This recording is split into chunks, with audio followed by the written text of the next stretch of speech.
Senhoras e senhores, estamos iniciando a nossa descida em Amsterdã. Precisa desligar isso. Obrigada.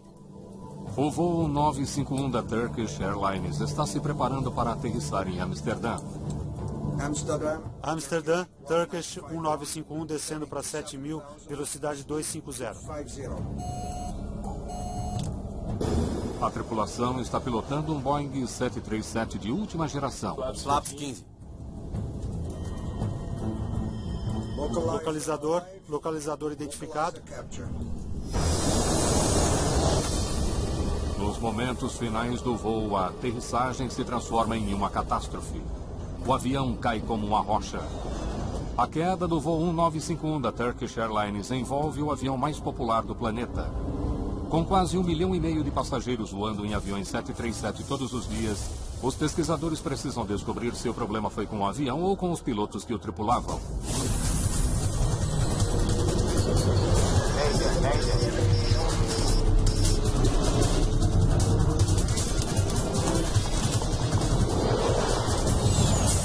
Mayday, desastres aéreos. Esta é uma história real baseada em relatórios oficiais e relatos de testemunhas. Sem controle. Na manhã do dia 25 de fevereiro de 2009, o voo 1951 da Turkish Airlines torna-se o primeiro avião a cair no aeroporto de Schiphol em mais de 10 anos. Ele colidiu com o solo num impacto violento. O barulho foi enorme.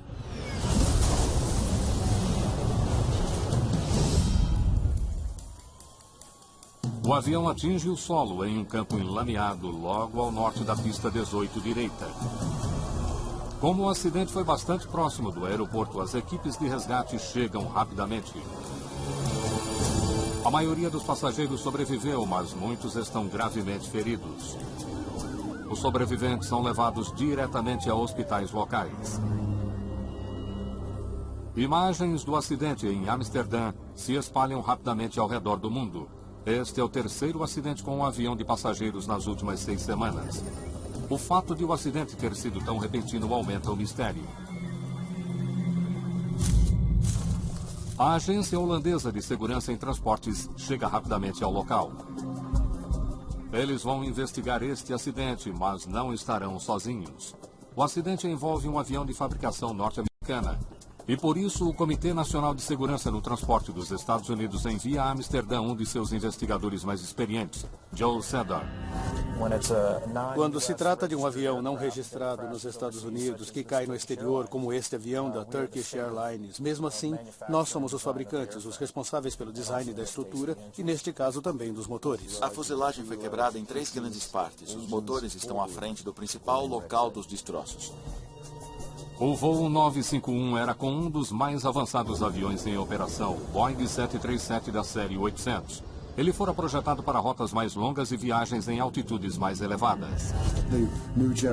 A nova geração de 737 ainda é o melhor Boeing já construído. Desenvolvemos um avião com uma asa melhor, aviônica melhorada, sistemas mais simples que exigem menos manutenção. Investigadores sabem que este não é um avião qualquer. O 737 é o jato mais vendido no mundo. E é crucial descobrir por que este avião caiu. Há mais de 5.000 deles em operação, transportando cerca de 1,5 milhão de passageiros por dia. Os investigadores precisam determinar rapidamente se houve uma falha com o avião que poderia vir a provocar outro acidente. Até agora, o que eles sabem é que o voo 1951 estava viajando de Istambul, Turquia, para Amsterdã, com 128 passageiros a bordo, incluindo 4 engenheiros da Boeing.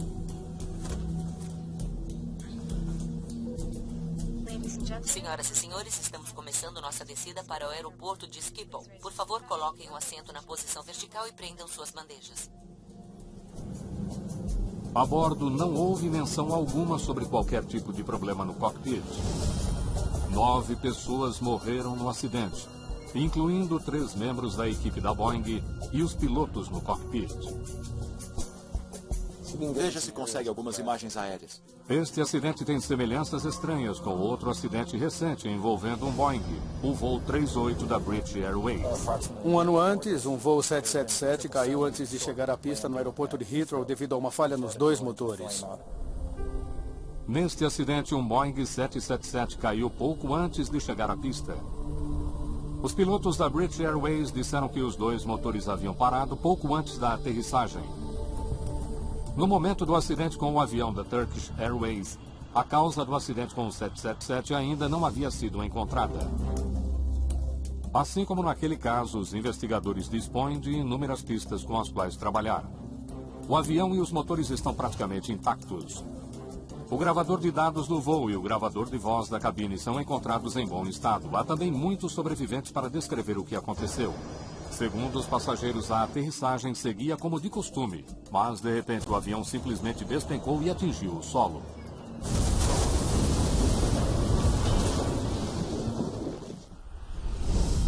Mas talvez a pista mais importante esteja no próprio local do acidente. Os destroços não se espalharam, o que para os investigadores significa que o avião não poderia estar voando em alta velocidade quando atingiu o solo.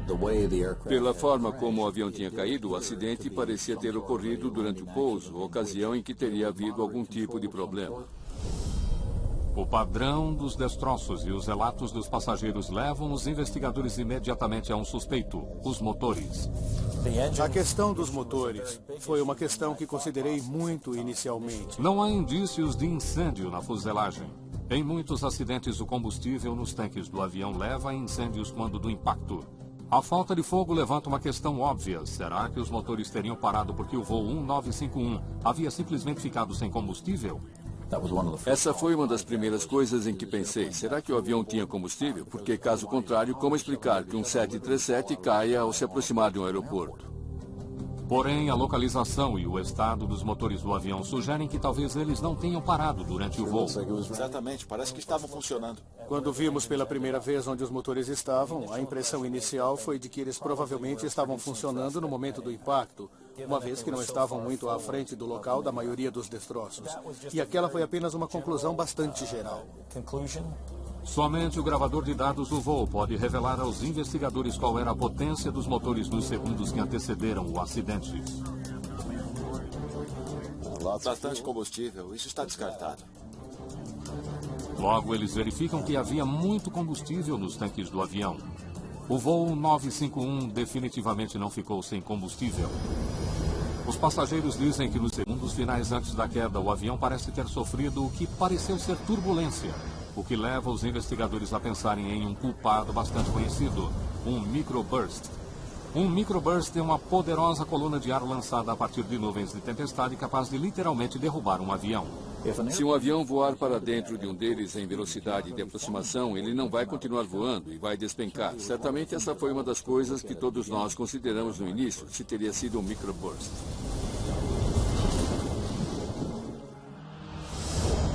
Em 1995, um voo da Delta Airlines foi pego em um microburst quando pousava no aeroporto de Dallas, Fort Worth. O avião atingiu o solo antes de chegar à pista. 137 pessoas morreram. Investigadores descobrem que havia nuvens carregadas sobre o aeroporto no momento do acidente e pode muito bem ter havido uma forte rajada de vento. O gravador de dados do voo teria registrado a velocidade do vento fora do avião. Os investigadores terão de analisar os dados do voo para provar a hipótese de um microburst. Enquanto isso, o resgate levou à descoberta de algo incomum. Havia 3 pilotos no cockpit, o que é incomum.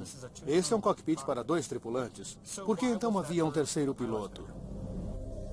Como nenhum dos 3 pilotos sobreviveu ao acidente, torna-se ainda mais premente para os pesquisadores recuperarem os dados do gravador de voz da cabine, que registra as conversas no cockpit. Eles estão com sorte.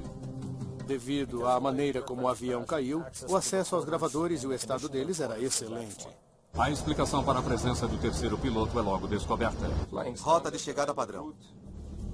Visibilidade de 3.500 metros, esperando diminuir para 2.500 metros.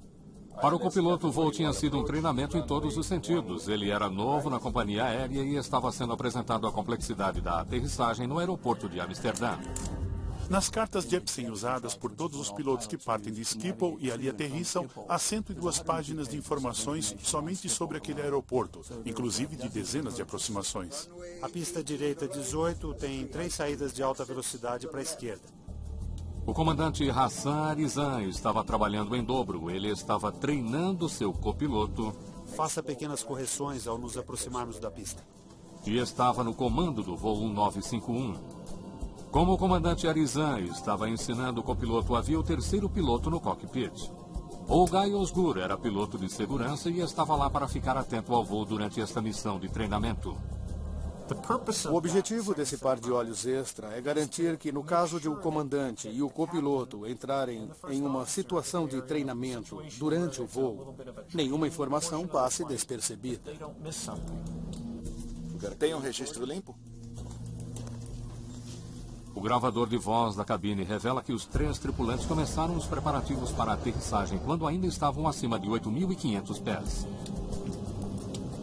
Amsterdã, Turkish 1951, descendo para 7.000, velocidade 250. Entretanto, o gravador de voz registra um som incomum, um alerta que não faz sentido nessa fase do voo.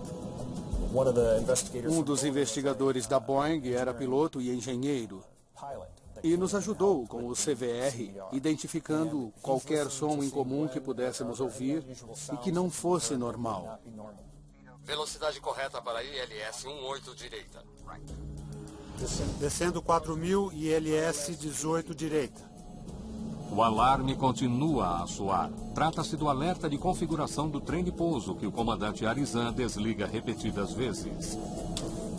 Turkish 1951, descendo 4.000 e ILS 18 direita. Trem de pouso.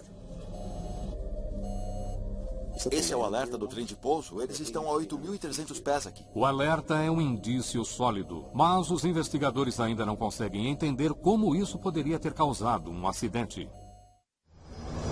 A tripulação do voo 1951 da Turkish Airlines recebeu avisos para baixar o trem de pouso quando ainda estava a milhares de pés do solo. Na primeira vez que ouvimos a fita, ouvimos um alarme quando o avião se aproximava, quando ele ainda estava chegando a cerca de 10.000 pés e descendo. Agora os investigadores se voltam para o gravador de dados do voo para ajudá-los a resolver alguns dos mistérios que envolvem este voo. A análise da velocidade do vento fora da aeronave está concluída e fica claro, nenhuma delas é drástica o suficiente para ter derrubado o avião. Não há evidências de um microburst. Mas o gravador de dados do voo fornece algumas informações valiosas sobre a causa do alerta do trem de pouso. Um dos instrumentos que mede a altitude já considerava o avião no chão. Quando vimos os dados do radioaltímetro no gravador, ele registrava cerca de 8.000 pés e logo em seguida descia para cerca de -8. -8 pés é a indicação de que a aeronave está no solo, mas claro, ela ainda estava a 2.000 pés. O Boeing 737 é equipado com 2 altímetros. Um deles mede a pressão do ar, a fim de determinar a altura da aeronave acima do nível do mar. Essa leitura é mostrada em destaque no cockpit para ambos os pilotos. O avião também é equipado com um rádio altímetro, composto por 4 antenas. 2 delas transmitem sinais para o solo e as outras 2 leem o sinal que volta para determinar a altura do avião. É preciso. É realmente muito necessário. Altímetros de pressão podem não ser tão precisos às vezes, mas os radioaltímetros são 100% precisos quando funcionam corretamente. Uma antena alimenta a leitura exibida para o copiloto, a outra alimenta os instrumentos do comandante. No caso do voo 1951, o instrumento do lado do comandante estava errado durante a maior parte do voo. Investigadores voltam ao CVR e fazem uma descoberta intrigante. Amsterdã, Turkish 1951, descendo para 7.000, velocidade 250.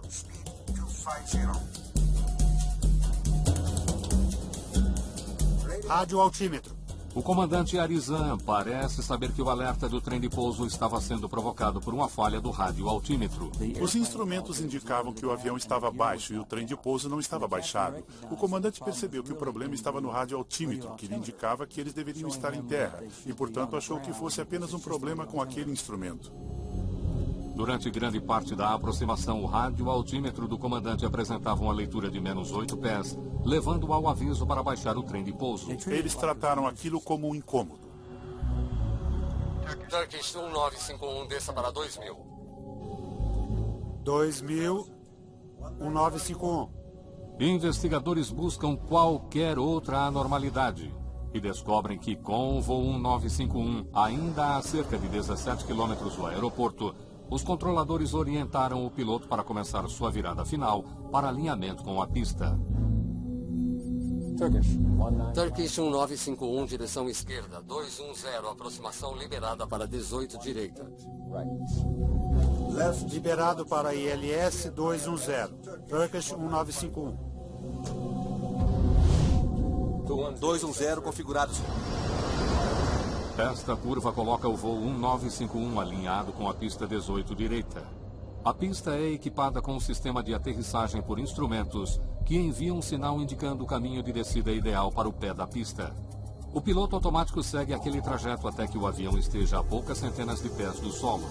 E então o piloto assume o comando. E isso faz com que o pouso praticamente não envolva esforço do piloto. O ILS é bastante fácil de seguir, é um videogame. Minha filha pilotou em um simulador e consegue pousar um 737 usando o ILS. A tripulação começa a configurar o avião para pouso, sem se abalar com o alarme acionado repentinamente pelo rádio altímetro com defeito. Flaps 15. A 10 quilômetros, o voo 1951 capta o sinal do ILS que irá guiar o avião até a pista. Localizador. Localizador identificado. O piloto de segurança Olgay Osgur lembra o comandante Arizan sobre o altímetro com problema. Temos um problema com o rádio altímetro, senhor. Certo. Turkish 1951. 18 direita. Aterrissagem autorizada. Aterrissagem autorizada. Os investigadores estão perplexos. A tripulação sabia acerca do problema e continuou com a aproximação. Como foi que isso os fez cair? Certamente havia mais alguma coisa em relação ao acidente do que um altímetro com problema. Toda a premissa da segurança aérea e a maneira como construímos os aviões, a maneira como os pilotamos, baseia-se na ideia de que podemos ter qualquer número de falhas e ainda assim conseguir chegar com segurança. O rádio altímetro é apenas um instrumento. Não há como a falha desse instrumento ser uma das principais causas de preocupação de que vamos ter um acidente. Os investigadores se perguntam se a tripulação teria recebido a orientação correta para a aproximação. Eles verificam as conversas entre os pilotos e o controlador que os orientou e analisam cuidadosamente todas as instruções. Turkish 1951, desça para 4.000. Velocidade correta para ILS 18 direita. Turkish 1951, desça para 2.000. Turkish 1951, siga para a esquerda. Direção 210, autorização de aproximação 18 direita. Ao seguir as instruções do controlador, a tripulação fez a curva final perto demais da pista. Se tivessem feito a interceptação corretamente, eles deveriam estar aqui. Diretrizes internacionais estabelecem que na aproximação os aviões interceptem por baixo o sinal que os orienta para a pista. Assim, os pilotos não precisam fazer nenhuma correção drástica e de última hora no curso para chegar lá. Para interceptar aqui, eles tiveram que descer. Mas o voo 951 recebeu instruções que o levou ao limite da rampa de planeio enquanto ainda estavam muito acima dela. É uma prática comum em Schiphol, pois assim os aviões chegam à pista mais rapidamente. Como estavam próximos demais, tiveram que captar a inclinação de cima. Embora essa seja uma situação incomum, uma tripulação consegue lidar com isso desde que a manobra seja feita da maneira correta. Aproximar-se de uma rampa de planeio de cima é mais difícil, principalmente porque a tripulação precisa, de repente, diminuir a velocidade do avião e descer rapidamente para interceptar o sinal. Também nos referimos a isso como aproximação slam dunk. E alguns pilotos gostam e outros não. É um pouco mais difícil e as coisas acontecem mais rápido quando você está acima da rota da rampa, tentando interceptá-la de cima. Isso é um desafio para muitos pilotos. A aproximação por cima representa uma carga de trabalho maior para a tripulação, mas é normal em Schiphol. Aterrissei dezenas de vezes em Schiphol e isso é algo que eu já espero. Se as instruções do controlador tivessem de alguma forma sobrecarregado essa tripulação, suas conversas indicariam isso. Eles estão a apenas 5 quilômetros da pista. Viu? Certo. Flaps 40. Freio aerodinâmico. Freio aerodinâmico armado, verde. Uma coisa de cada vez. Baixado. Trem de pouso. Baixado 3 verde. Flaps. Flaps 40 verde. 500. Todas as luzes acesas. Por favor, avise a tripulação da cabine. Tripulação da cabine, tome seus lugares. E então, um verdadeiro problema. O aviso de stall. Velocidade, senhor. Estou no controle. Sem nó, senhor. A velocidade. Arizan lutou para salvar seu avião, mas a apenas 400 pés do solo e a apenas 1,5 km da pista, o Boeing 737 despenca e em questão de segundos atinge o solo.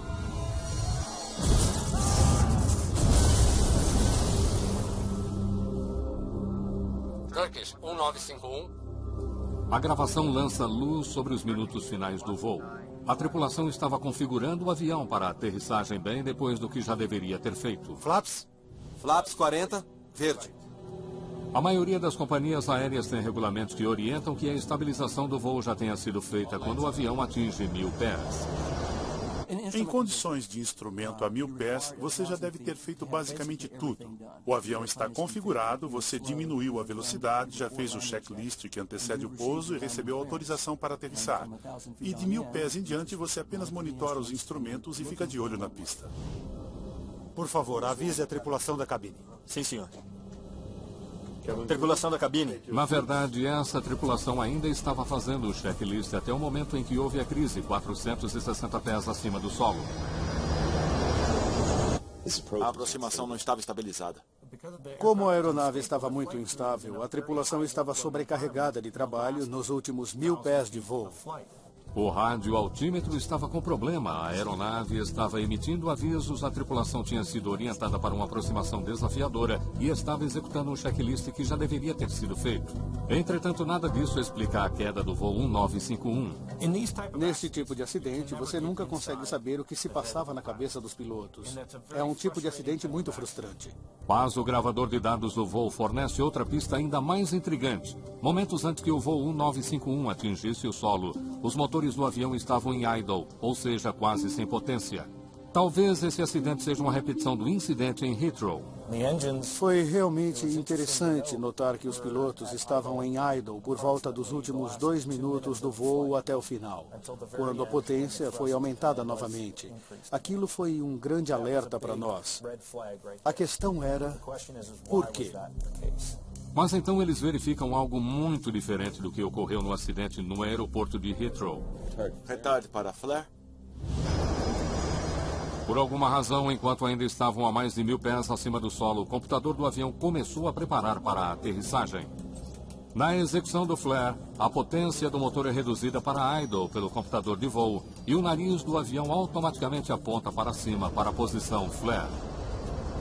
Os aviões só devem estar nesta configuração um pouco antes de tocarem o solo.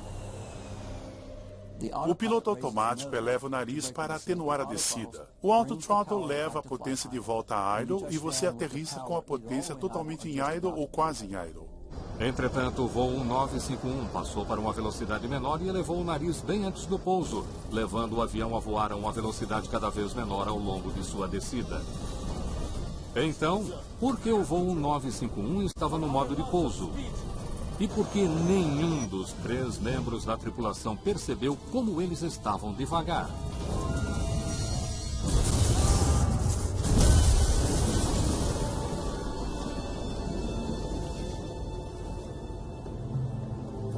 Então, o que mais estava acontecendo quando os motores passaram para idle?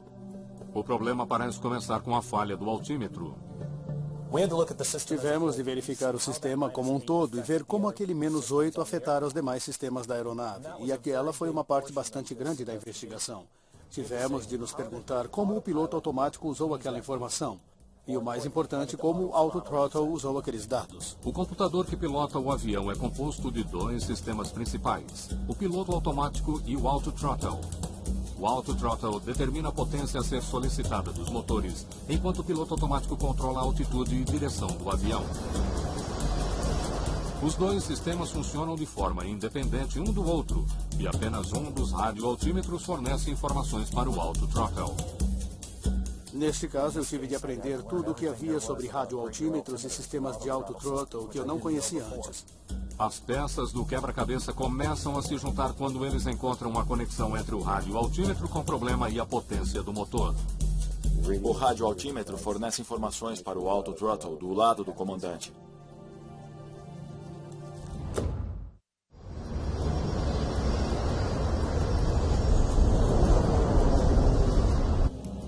O único altímetro que fornecia informações para o Auto-Throttle era o do comandante, e ele estava errado. Ele mostrava -8 pés durante a maior parte da aproximação do voo 1951. Está começando a parecer que o radioaltímetro com problema desencadeou os acontecimentos que levaram ao acidente. Os investigadores precisam então saber o que deu errado.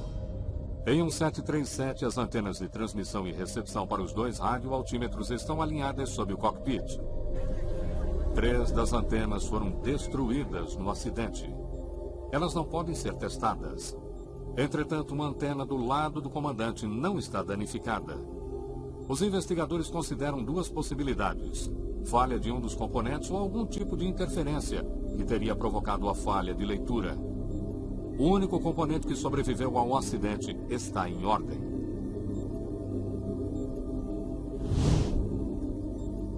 Os computadores que controlam o sistema também estão funcionando.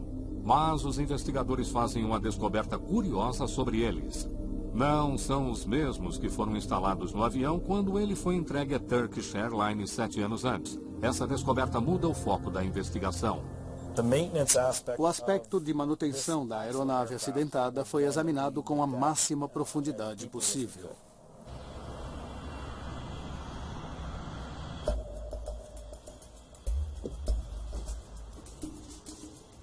Quando os registros de manutenção do avião são estudados, os investigadores descobrem que o radioaltímetro deste avião tinha um histórico de problemas. Recebemos dados adicionais da Turkish Airlines que mostravam que, dentre os mais de 1000 voos daquela aeronave, em cerca de 150, o sistema de radioaltímetro apresentava problemas. Os documentos mostram que um pouco mais de um ano antes do acidente, os dois computadores foram substituídos devido a queixas de que eles estavam provocando leituras erradas. Um dos incidentes envolvia uma leitura do radioaltímetro de -8 pés. Aquilo nos dizia que já havia um problema antes. Não se tratava de um problema que estava ocorrendo apenas neste voo. As leituras erradas persistiam.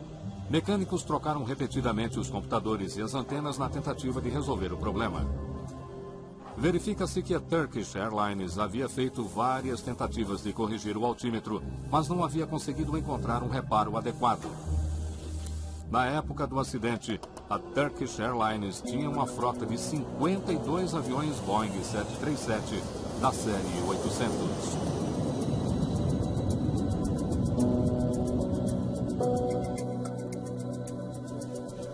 Está na página 93. Descobrimos que os problemas envolvendo o radioaltímetro tinham sido registrados várias vezes, tanto no avião que sofrera o acidente quanto nos demais aviões da frota.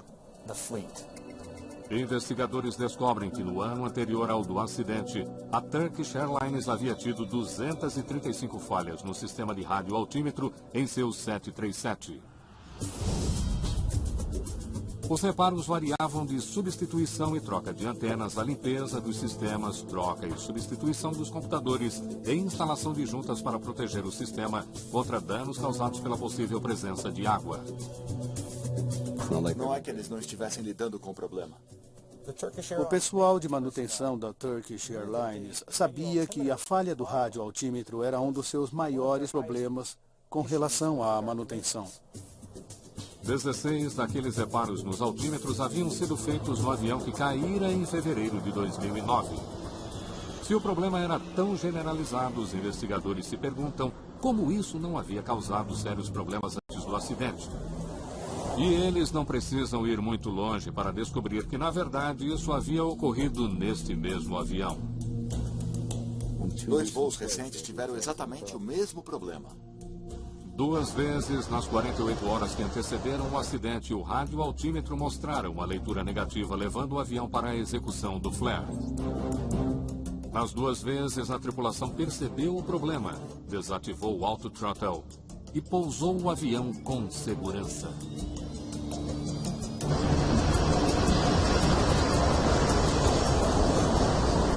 Você simplesmente o desativa e pilota o avião. Nos meses após o acidente, outros operadores contaram histórias semelhantes.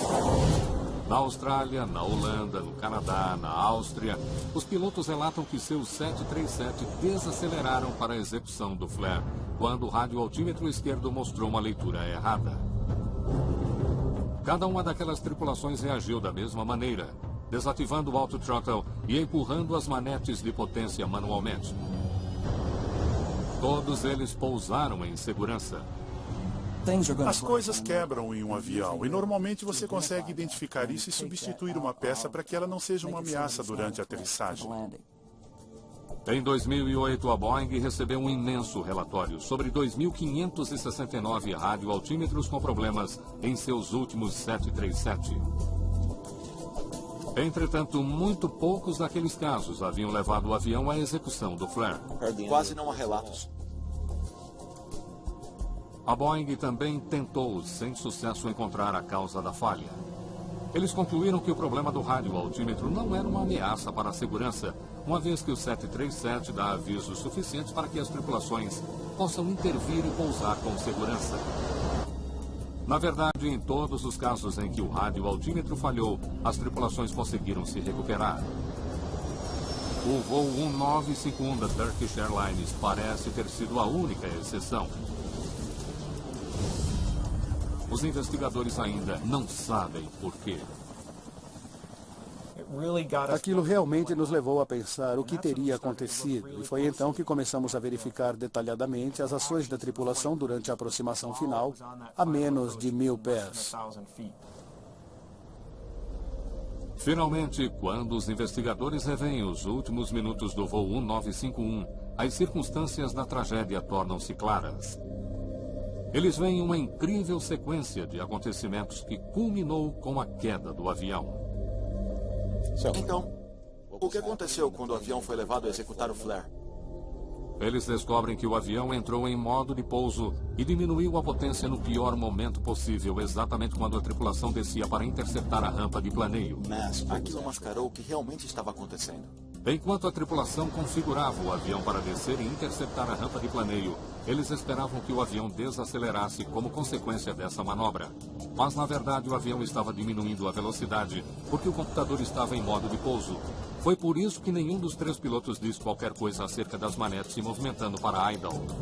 Foi uma situação traiçoeira. Quando o avião desacelerou pela primeira vez para a execução do flare, isso não os alertou, porque eles estavam realmente a uma altura elevada e um tanto rápidos, e os pilotos realmente queriam diminuir a potência. O auto throttle talvez já estivesse em idle quando eles estavam tentando descer e diminuir a velocidade.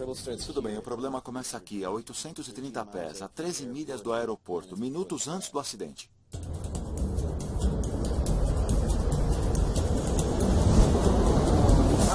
Amsterdã, Turkish 1951, descendo 7.000, velocidade 250. Turkish 1951 descendo para 4.000, velocidade ok para ILS 18 direita. Rádio altímetro.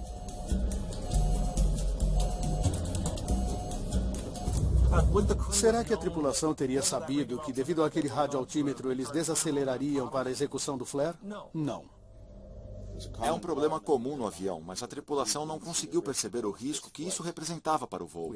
O avião tinha um problema pouco significativo, mas que, se não fosse identificado, poderia de fato apresentar metástase e transformar-se em algo muito mais sério. Turkish 1951, desça para 2000. 2000, 1951. Turkish 1951, esquerda 210. Autorização para aproximação. 18 direita. Esquerda 210, autorização para ILS, Turkish 1951. Agora à esquerda, 210 graus, mantendo 2.000 pés. Isso traz o voo para cá. 5,5 milhas. Agora eles têm que interceptar a rampa de planeio de cima. A 2.000 pés, com a rampa de planeio abaixo deles, os pilotos precisam reduzir a velocidade enquanto fazem uma descida acentuada. Velocidade 140. Eles acreditam que as manetes estão se movendo para trás para que eles desçam e interceptem a rampa de planeio. Mas, na verdade, o autothrottle está diminuindo a velocidade do avião porque ele entrou em modo de pouso e vai continuar desacelerando o avião até que ele estole. O que descobrimos foi que, quando a tripulação estava fazendo o checklist que antecede o pouso, cada um dos pilotos estava fazendo uma coisa, quando deveriam estar monitorando a velocidade. Nos próximos 100 segundos, ninguém percebe o que está acontecendo, até que seja tarde demais. Altitude estabilizada. 1000. Certo. Flaps 40. Velocidade. O piloto experiente percebeu que o copiloto estava um pouco atrás na aproximação e por isso ele diz flaps 40 e move a alavanca informando ao copiloto que ele havia feito isso. Ele estava tentando ajudar o copiloto a chegar à posição da aeronave. Freio aerodinâmico. Freio aerodinâmico. Verde. Uma coisa de cada vez. Trem de pouso. Agora o avião está a 700 pés do solo. Trem de pouso baixado. 3 verde. Flaps. Flaps 40 verde. Na pressa em completar o checklist, nenhum dos 3 membros da tripulação percebeu os avisos de que a velocidade estava diminuindo perigosamente. Primeiro, uma barra vermelha apareceu na tela. E então, quando a velocidade continuava a cair, uma caixa piscando apareceu em torno da velocidade real, chamando a atenção dos pilotos para isso. Também neste momento ninguém viu nada. Relatório da cabine confirmado. Agora o avião está a 600 pés da aterrissagem. Quando as coisas começam a mudar de cor, isso é um aviso para você. É um alerta de que você está se aproximando dos limites da aeronave. Aproximação perdida, altitude 500. No momento em que todas aquelas indicações estavam à sua frente, dizendo-lhe que a velocidade do avião estava diminuindo, a tripulação ainda estava completando o checklist. Sem dúvida, a aeronave está cada vez mais próxima do solo. O avião está a menos de 500 pés. E pouco antes de o manche começar a vibrar, o comandante disse ao piloto de segurança: Por favor, avise a tripulação da cabine. Tripulação da cabine, tome seus lugares. A velocidade, senhor. Eu tenho controle. Quando eles empurraram os manetes para a potência máxima, a situação era irrecuperável. Eles estavam baixos demais. E é isso. Tarde demais para salvar esse avião.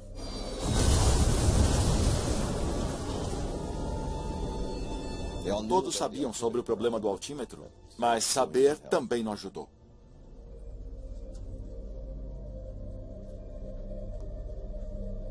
A Boeing também não previu o efeito potencialmente fatal de um altímetro com problema. Entretanto, em 25 de fevereiro de 2009, isso desencadeou uma sequência incomum de acontecimentos que derrubou um avião, matando 9 pessoas. O relatório oficial sobre o acidente o atribui a uma convergência de circunstâncias. Nunca há apenas uma causa para um acidente de avião. Isso não existe. Talvez algum dia Deus golpeie um avião para fora dos céus, mas até lá isso não acontece. O relatório holandês também salienta que a Boeing poderia ter percebido que o problema com o sistema de rádio altímetro poderia ter tido um impacto na segurança. Como ninguém previu como aquela falha poderia causar um acidente, o acidente da Turkish Airlines levanta uma questão importante. Será que os aviões estão se tornando complexos demais?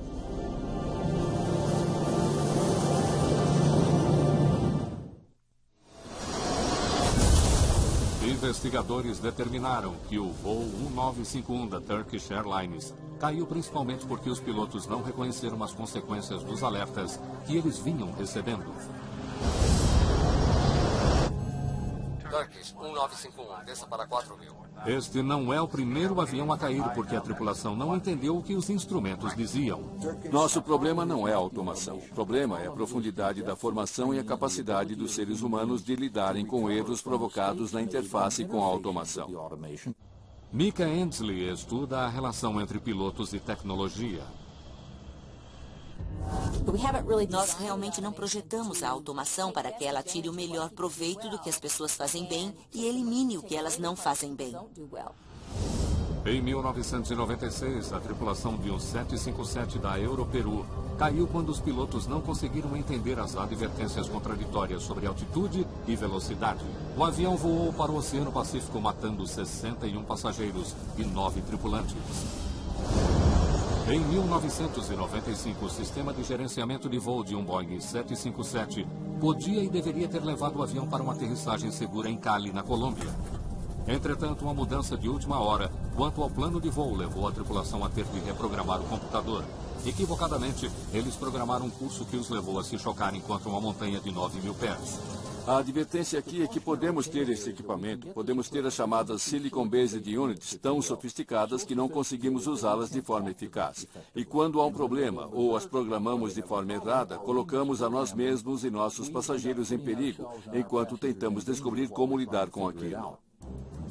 A NASA está trabalhando em um sistema chamado Integrated Intelligent Flight Deck, um projeto que visa ajudar os seres humanos a utilizar melhor a tecnologia no cockpit.